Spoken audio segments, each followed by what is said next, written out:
वानोळा तालुका माहूर परिसरातील शेतकऱ्यांना पूर्वीसारखेच अनुदान द्या. उपसरपंच अभिजित राठोड. सविस्तर बातमी अशी की वानोळा परिसरातील शेतकऱ्यांना मिळणारे अनुदान राज्य सरकारने नवीन जी आर काढून अनुदान बंद केले आहे. ते पूर्वीसारखे त्वरित चालू करून शेतकऱ्यांना पीक नासाडी, पीक कर्ज, पीक पाहणी करून शेतकऱ्यांना मदत करावी या मागणीसाठी वानोळा परिसरातील शेतकरी व उपसरपंच अभिजित राठोड यांनी जिल्हा प्रशासनाकडे निवेदन देऊन मागणी केली आहे. या प्रसंगी मनसे जिल्हाध्यक्ष रवी राठोड, कृष्णकुमार राठोड, सुदाम बळीराम चव्हाण, अजय गणपत राठोड यांच्यासह अनेक शेतकरी उपस्थित होते. संदर्भ असा आहे की वानोळा, पानोळा, मेंढकी हे अतिशय असं पेशशेतातले हे गावं आहेत आणि या परिसरातील लोक मागील वडिलोपार्जित काळापासून शासनाच्या जमिनीवर कास्त करून आपला उदरनिर्वाह करतात. ज्या लोकांनी शासनाच्या जमिनीची रीतसर दावे दाखल केलेले आहेत, त्यांचे दावे मंजूर झालेले आहेत आणि भोगोडदार म्हणून त्या सातबाऱ्यावर त्यांच्या नावाची सुद्धा नोंद आहे. परंतु मध्यंतरी त्यांना शासनाच्या सर्व सुविधा मिळत होत्या, जसं पीक कर्ज असेल, शासनाचे इतर अनुदान असेल, पीक विमा असेल, ह्या सर्व त्यांना सुविधा मिळत होत्या. परंतु मध्यंतरीच्या काळानंतर 2018च्या नंतर शासनाने या सातबाऱ्यावरती ज्या काही नोंदी होत्या, सुरुवातीला शासनाने या सातबाऱ्यावर महाराष्ट्र शासन संरक्षित वने असा शब्दप्रयोग केला होता. त्यानंतर त्याच्यामध्ये दुरुस्ती करून महाराष्ट्र शासन वने हा शब्दप्रयोग त्यांनी केला. त्या कारणाने शासनाच्या त्या शेतकऱ्यांना बँक असेल, पीक विमा असेल, शासनाच्या कुठल्याही वैयक्तिक योजना असतील, म्हणजे जसे महाराष्ट्र ग्रामीण रोजगार हमी योजनेतून आपण शेतकऱ्यांना जे काही लाभ देतो, या सगळ्या लाभापासून शेतकऱ्यांना या योजनेमध्ये यांना म्हणजे याच्यातून डावण्यात आलेला आहे. कुठल्याही बँक यांना जवळ करायला तयार नाही, पीक विमा कंपनी यांचं पीक विमा भरून घ्यायला तयार नाही. म्हणून शेतकरी आज प्रत्येक गोष्टीपासून वंचित झालेला आहे. स्वतःचा पेरा असताना, स्वतः शेतकरी कास्त करत असताना शासनाच्या कुठल्याही योजना यांना मिळत नाही.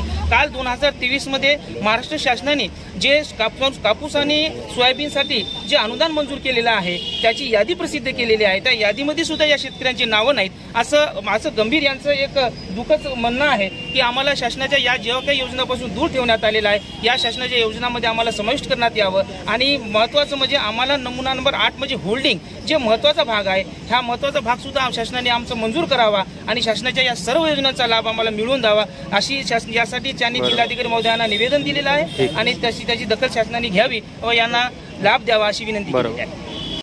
नमस्कार, मी रवी राठोड. माहूर किनवट तालुक्यातील माहूरमधील वानोळा व पानोळा येथील शेतकरी आज मोठ्या प्रमाणात माननीय जिल्हाधिकारी साहेबांना लेखी आपलं म्हणणं मांडण्याकरिता आले आणि त्या निवेदनामध्ये नमूद विषयानुसार जे काही 2017पर्यंत शेतकऱ्यांना शासनाचे सर्व अनुदानाचा लाभ मिळत होता, ते लाभ आज सध्या रोजी यांना सर्व आम्ही शेतकऱ्यांना आज रोजी सगळं अनुदान हे बंद केलेलं आहे. त्यासाठी सगळ्यात महत्त्वाचं म्हणजे शासन सातबाऱ्यावर वर्ग 2 जरी असेल तर कास्त करणारा हा शेतकरी आहे. त्या शेतकऱ्याचं कुटुंब उदरनिर्वाह हा त्या शेतीवर अवलंबून आहे. पण शासनाचा आजपर्यंत जो काही आज 2023 ते 2017पर्यंत यांना कुठल्याही शासनाचा अनुदानाचा लाभ मिळालेला नाही. याकरिता ना पीक विमा असो, पीक कर्ज असो, त्यानंतर आता जे काही पीक घरडून गेलेले आहेत ते पीक लाल्या हा कुठलाच अनुदान हे शासनाने आम्हा शेतकऱ्यांना ते दिलेलं नाही.